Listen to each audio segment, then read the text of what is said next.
This is Q13 News at 11. You know, it's not one of those things that you get to win it every year all the time, but I believe that we can win it.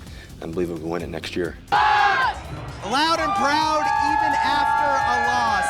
I'm Matt Lorch. Seahawks fans reflect on what was a remarkable season. The story's coming up. And tonight, winter is here. It is a messy situation for everyone tonight. Lots of people.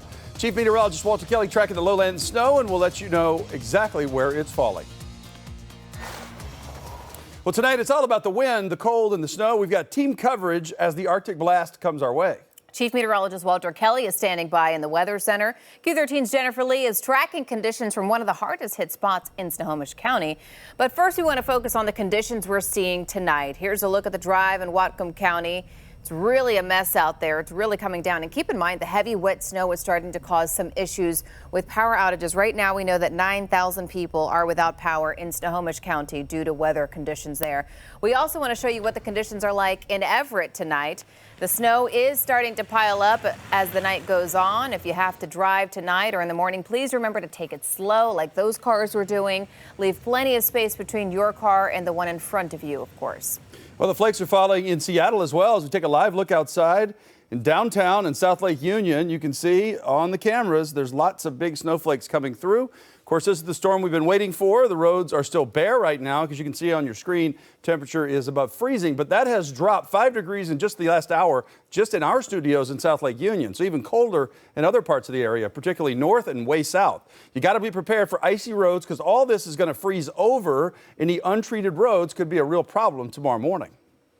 And we also want to check on the mountain passes where it's been a mess all weekend long. Here's a live look at the conditions at Snoqualmie Pass. All you see is the snow just coming down there. Some lights, very minimal ones because not many people on the roads there. There's compact snow and ice on the roadway.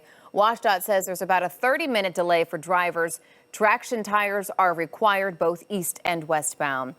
And at Stevens Pass tonight, the pass is closed right now. Weather conditions likely to blame for several car crashes out there. No word yet when the pass will reopen. Of course, avalanche control scheduled for tomorrow at 4 a.m. And there's even more trouble for drivers on Highway 2. Take a look at this live DOT camera near Gold Bar. The highway is closed in 2 different locations because of falling trees and downed power lines. You can see that sign there notifying people to use an alternate route. The closure we're showing you now is just east of Gold Bar. The other closure is at milepost 47 near Skycomish. WashDOT says travelers who are stuck in the Skycomish area will have to make arrangements to wait until the road reopens, or they can travel east across Stevens Pass toward Leavenworth to get to where they need to go. Also, another update to let you know, Mount Baker Highway, State Route 542 is closed indefinitely because of a large tree that came down. That's going to be closed all the way up to the ski area. We've got our first school closures because of the winter weather conditions. The Skycomish and Granite Falls school districts closed tomorrow. Other districts are reporting 2-hour delays like Monroe, Snohomish, Lake Stevens, Eatonville, and Ferndale school districts. Zion Lutheran in Lake Stevens, Bear Creek School in Seattle, and Nancy Noah's Ark in Seattle also on a 2-hour delay.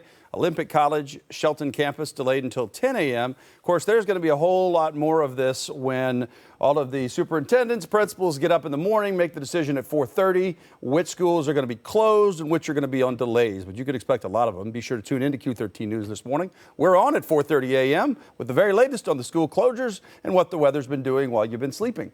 Our winter coverage will go until 10 a.m. But again, they're on at 4:30, so you can wake up and get the very latest first thing in the morning, or just make sure you got the Q13 News weather app. Yeah. So let's talk about it. We got temperatures plummeting, and we got snow, and it's even moving through Seattle. Yeah, I know. So I would expect less than 2 inches in downtown Seattle, but those areas with a convergence zone where it's a little thicker, you know, a Monroe or even an Everett could see 6 inches easily. And remember, it's all week. This is a long duration event. Even though we don't have, maybe it's not going to snow that much tomorrow or the next day, we're still going to have pockets. So let's show you what's going on. And anytime those bands come through, you could get 2 inches or 4 inches or 6 inches, right? And especially where the active convergence zone is. If you look at the